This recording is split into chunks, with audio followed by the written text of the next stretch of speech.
waaw jërëjëf donc man la colonel Boubacar Touré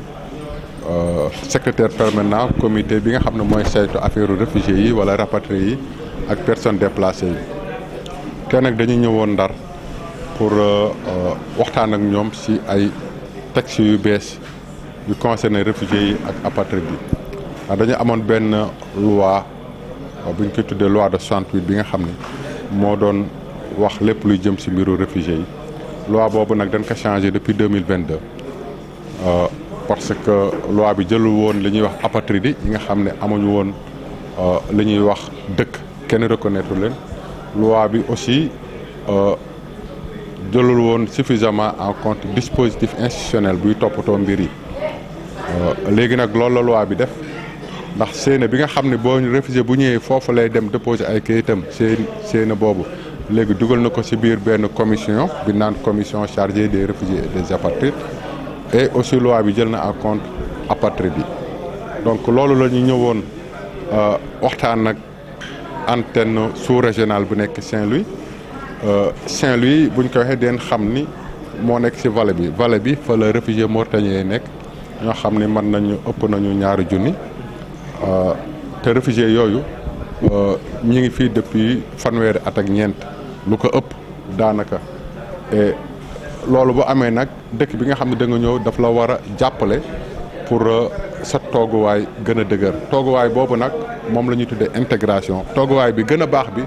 mooy ñu may la nationalité ndax suñu loi daf ko wax dafa ni nit boo ñëwee étranger nga ñëw Sénégal nga def fi 10 ans am nga droit loi bee la may nga ñëw déposer certificat de nationalité comme nag suñu mbokk yi ñëw nañ fi plus de 34 ans ñenn ñi am nañ fi doom am nañ fi sët seen doom yi seen famille fii la ñuy liggéeyee fii la ñuy jànge fii la ñu bëgg a tekkee ñu bëgg leen yombalal pour seen famille yi pour ñu mën a nekk comme n'importe quel sénégalais moo tax ñu proposer leen ñi ko bëgg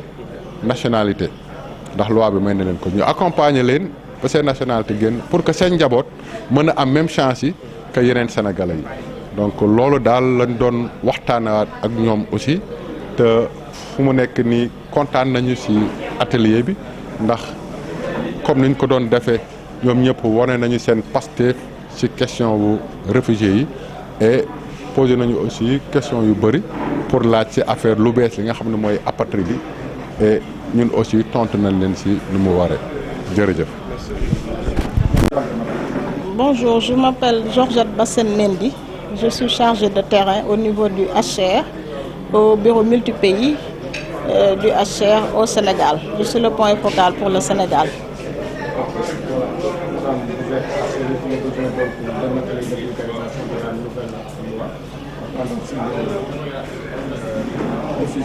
Est-ce que vous pouvez revenir un peu sur ce que va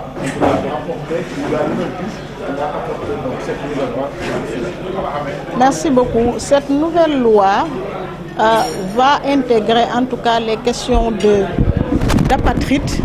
qui jusque-là il n'y avait pas un dispositif normatif qui prenait en charge les personnes apatrides. Alors, le Sénégal a déjà ratifié la convention relative au statut d'apatride de 54 et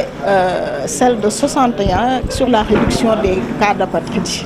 Alors aujourd'hui, il vient renforcer davantage son dispositif national pour en tout cas déterminer le statut d'apatride et en tout cas toute personne qui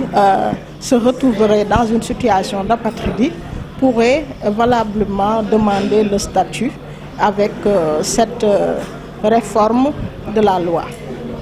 Maintenant, il prend en charge aussi bien les réfugiés et les apatrides. Pour ce qui concerne les réfugiés, il y avait déjà une loi de 68 qui prenait en charge les questions de réfugiés, mais cette loi vient en tout cas améliorer les conditions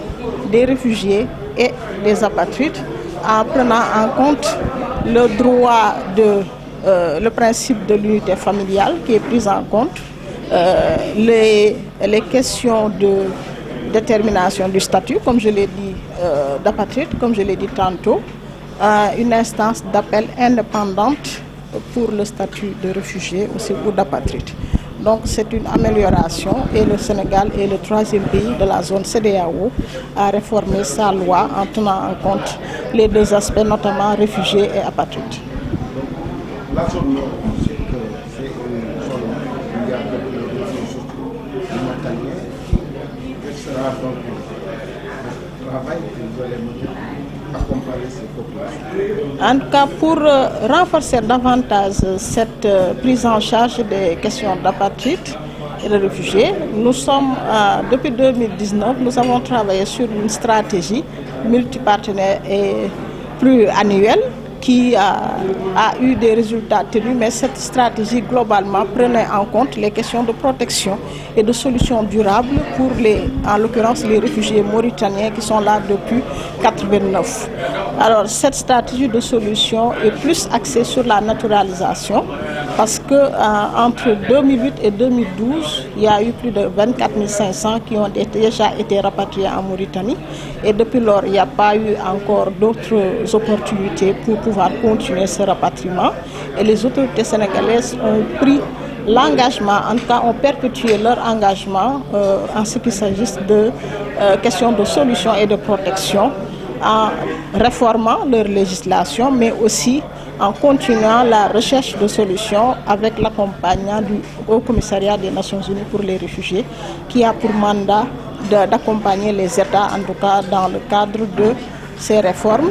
législatives, mais aussi de trouver des solutions durables.